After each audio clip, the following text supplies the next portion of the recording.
Every year, millions of families throw away the single most valuable part of their garden without even realizing it. It is not the fruit, and it is not the leaves. It is the seed sitting inside the vegetable they already grew, already paid for, and already ate. That seed, if saved and dried correctly, could grow next year's entire harvest for free. Instead, most people compost it, toss it in the trash, or simply never think about it at all and then go buy a brand new seed packet the following spring like clockwork. Today, I'm going to show you exactly how to break that cycle using the vegetables you are probably already growing right now. Before we get into the how, you need to understand one critical distinction because it determines whether any of this actually works. Not all seeds are created equal, and this is the part most families never learn until they try saving seed and end up disappointed. Hybrid seeds, often labeled with an F1 on the packet, are bred by crossing two different parent plants to get specific traits like disease resistance or uniform size.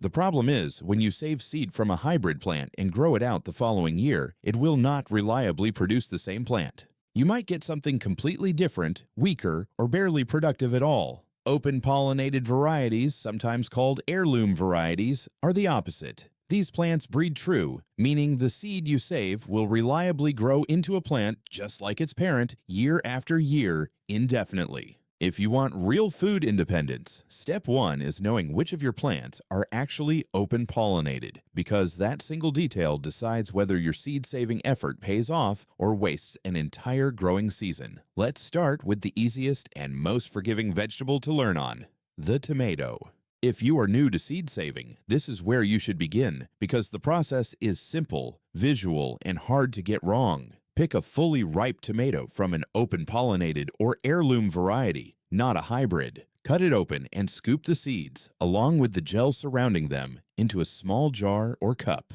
Add a splash of water, then set the jar aside somewhere out of direct sunlight for 2 to 3 days. This step matters more than people expect because tomato seeds are coated in a natural germination inhibitor, a gel designed to stop the seed from sprouting inside the fruit itself. Letting the mixture sit and slightly ferment breaks down that coating, which dramatically improves how well your seeds germinate later. You will notice a thin layer of mold forming on top after a day or two.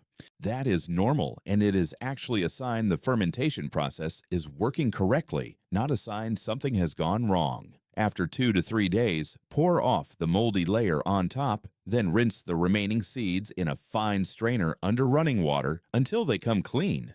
The good seeds will sink to the bottom during this process, while empty or non-viable seeds tend to float, giving you a built-in way to sort out the weak ones without any special equipment. Spread the clean seeds on a paper plate, a coffee filter, or a piece of parchment paper in a single layer so they are not touching each other, and let them dry completely for about a week in a spot with good airflow, away from direct sun. Once fully dry, they should feel hard and brittle, not soft or tacky. Store them in a small paper envelope or a glass jar with a tight lid. Label it clearly with the variety name and the date, and keep it somewhere cool, dark, and dry until next planting season. Beans are even simpler, and honestly, they are the crop I recommend every family start with if tomatoes feel intimidating. Instead of harvesting beans early for eating, let a portion of your bean pods stay on the plant well past the point you would normally pick them, until the pods turn brown, dry, and brittle, and you can hear the beans rattling loosely inside when you shake them.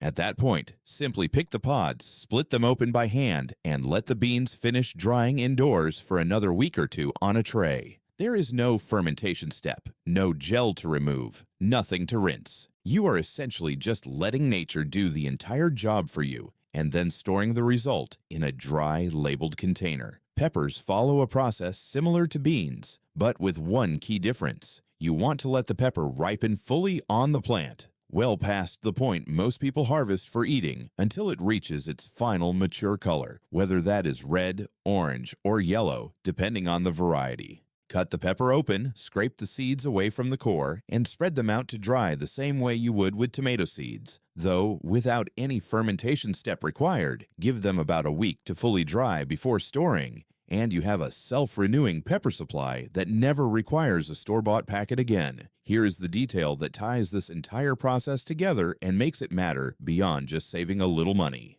Seed companies and the larger agricultural system behind them have very little incentive to teach you any of this. A family that saves its own seed year after year is a family that stops needing to buy from that system entirely. It is not a conspiracy. It is simply basic economics. The same reason you will never see seed-saving instructions printed on the inside of a commercial seed packet. Every open-pollinated seed you save is one less purchase that industry depends on, and one more layer of real independence for your family's food supply. I want to be honest about the limitations here too, because that matters more than making this sound perfect. Seed saving takes a small amount of space and patience, since you have to let some produce go past its ideal eating stage specifically for seed. It works best with open-pollinated varieties, so if your garden is currently full of hybrid plants, this year is about learning the skill on whatever open-pollinated seed you can find,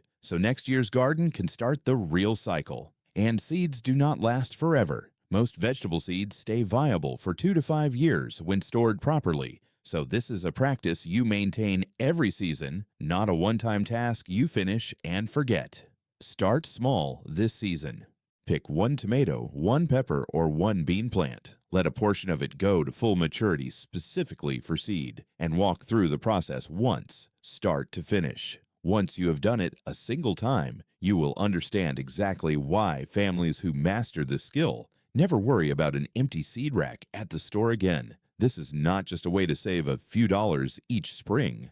It is one more piece of your family's food supply that no longer depends on anyone else's permission to keep working. If this is new information for you, share it with someone in your family who buys the same seed packets every single spring without ever asking why. And if you want to see exactly which 12 crops make the best starting point for a self-sufficient seed bank, that video is linked right here. Until next time, stay ready, stay growing, and keep your family fed.